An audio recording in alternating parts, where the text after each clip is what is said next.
जब पहली बार वो चीखी थी तो गलती पर चीखी थी, क्योंकि वो पहली बार अपनी आंखों के सामने इस तरह किसी की हत्या होते हुए देख रही थी। मरने वाला कोई और नहीं बल्कि वही था जिसकी कभी वो परी कहलाती थी, यानी पापा की परी, जबकि मारने वाला उसके सपनों का राजकुमार, यानी जिससे वो प्यार करती थी।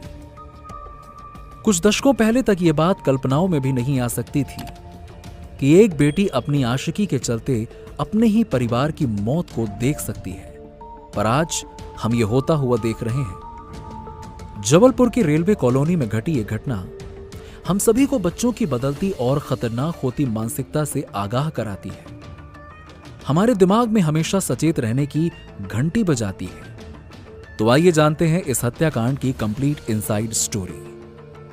यह घटनाक्रम 15 मार्च 2024 का है, जब जबलपुर से 200 किलोमीटर दूर पिपरिया में रहने वाली मुस्कान के व्हाट्सएप पर सुबह सुबह एक वॉइस मैसेज आता है, जिसमें बताया जाता है कि मुकुल ने भैया और पापा को मार दिया है। जब रिलेटिव्स द्वारा राजकुमार विश्वकर्मा के घर पर जाकर दस्तक दी जाती है, लेकिन भीतर से दरवाजा ही नहीं खुलता।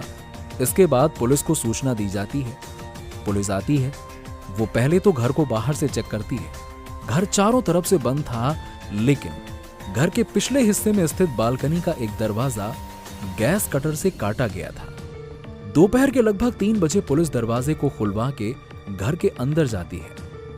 घर के किचन में एक पॉलीथिन में डेड बॉडी मौजूद थी।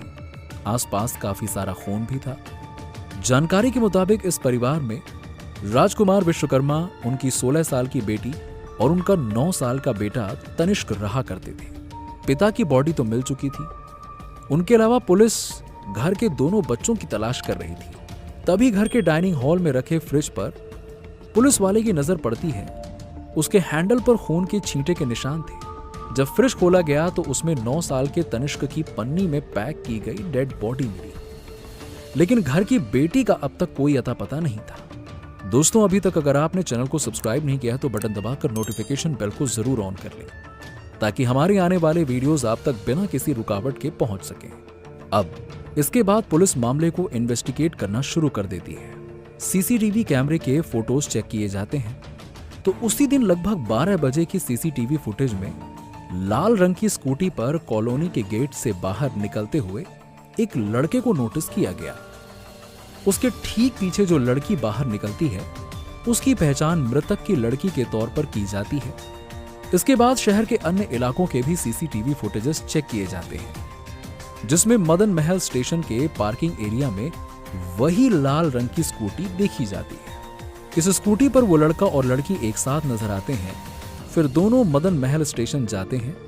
वहां से वो उसी स्टेशन के दरवाजे से होते हुए बाहर निकल जाते हैं। इसके बाद उन्हें बस स्टॉप पर देखा जाता है, जहां से वो कटनी जाने वाली बस पर चढ़ते हैं। लेकिन अब पूछताछ में पता चलता है कि वो कटनी जाने के बजाय आधार ताल में ही उतर जाते हैं। वहां से वो एक और बस पकड़ते हैं और कटनी की टिकट कटवाते हैं। लेकिन फिर वो सिहोरा में उतर जाते हैं और सिहोरा से फिर वो तीसरी बस पकड़ते हैं और वहां से पहुंचते हैं कटनी। उसके बाद उन दोनों की लोकेशन पुणे में ट्रेस हुई, जहां उन्होंने एक रेस्टोरेंट में खाने का बिल पे किया। लड़के के अकाउंट में छत्तीसगढ़ के रहने वाले किसी व्यक्ति ने 30,000 रुपए डाले। इसकी भी पुलिस जांच कर रही है। अब जिस तरीके से मामला सामने आया, पहले तो ये अंदाजा लगाया गया कि लड़की लापता है। हो सकता है कि उसे किडनैप करके ले जाया गया हो, उसे किसी तरह की धमकी दी गई हो और उसे चुप रहने के लिए कहा गया हो।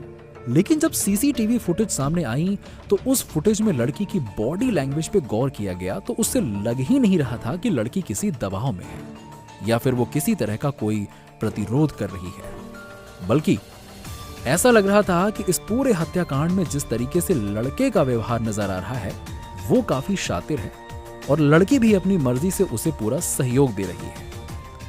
इस तरह से देखने पर यह पूरा मामला प्रेम प्रसंग का नजर आया, लेकिन लड़की नाबालिग थी।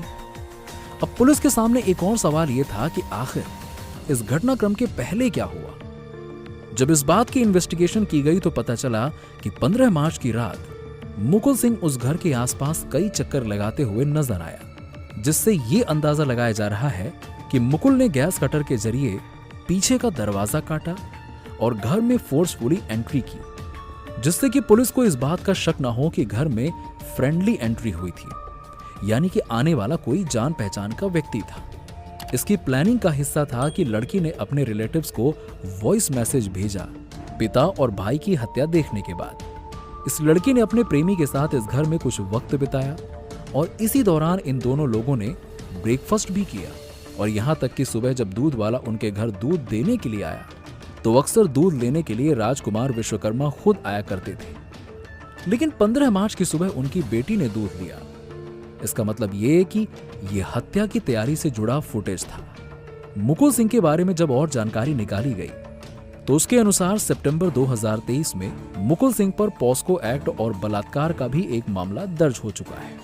अब गौर करने वाली बात है कि यह मामला लड़की के पिता राजकुमार विश्वकर्मा ने ही दर्ज करवाया था, जिसमें उन्होंने मुकुल सिंह के द्वारा अपनी बेटी के साथ बलात्कार किए जाने का आरोप लगाया। पुलिस ने मुकुल सिंह को अरेस्ट किया, लेकिन अदालत में जब लड़की ने गवाही दी तो उसकी गवाही के चलते मुकुल सिंह को जमानत मिल गई। मुकुल सिंह के बारे में यह भी जानकारी मिली कि वो भी एक रेलवे अधिकारी का बेटा है और उसका घर राजकुमार विश्वकर्मा के घर के पड़ोस में ही है।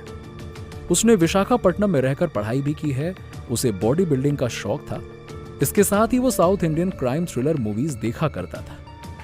अब पुलिस ये अंदाजा लगा रही है कि कहीं ना कहीं इस हत्याकांड को अंजाम देने की प्लानिंग में उसने फिल्मों से मिले आइडियाज को इंप्लीमेंट तो नहीं किया।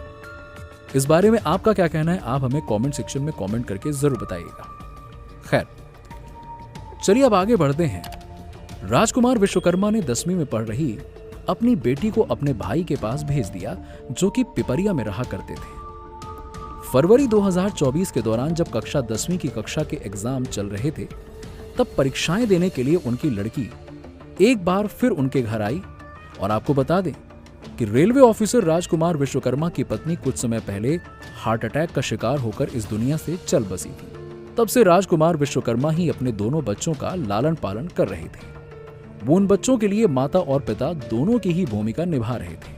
वो सुबह उठते, अपने बच्चों के लिए ब्रेकफास्ट और लंच तैयार करते, उनके स्कूल जाने की व्यवस्था करते और उसके बाद ऑफिस चले जाते थे। और घर में उनके जाने के बाद उनकी बेटी अकेली रह जाती थी। मामले में बहुत से सवाल थे जिनके जवाब मिलना बाकी है। अगर लड़का और लड़की एक दूसरे से प्रेम करते थे तो वो एक दूसरे के साथ सीधे सीधे भाग क्यों नहीं गए और अपना जीवन आसानी से वो गुजार सकते थे। लड़की जब बालिग होती है तो कानून भी उन्हें पत्नी पति के रूप में स्वीकार कर सकता था, लेकिन लड़की के पास अपने पिता और भाई को अपने प्रेमी के हाथों मरवाने का कारण क्या हो सकता है।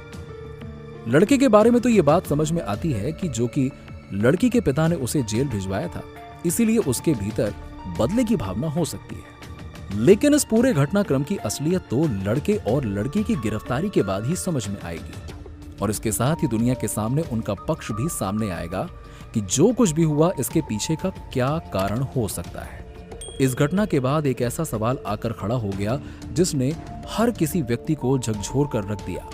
खासतौर से बाप और बेटी के बीच के संबंध पर सवाल खड़े कर दिए। खैर, अब आज की कहानी यहीं पे खत्म होती है। फिर मिलेंगे आपसे नए वीडियो में। अगर आप में से कोई जबलपुर से है या इस केस को जानता समझता है नजदीकी से, तो जरा वो बताए इस केस की और क्या गहराई और क्या सच्चाई है कमेंट सेक्शन में। चलिए, बाकी आपका क्या कहना है इस केस के बारे में कमेंट सेक्शन में कमेंट करके बताइए। मिलते हैं आपसे अगले वीडियो में।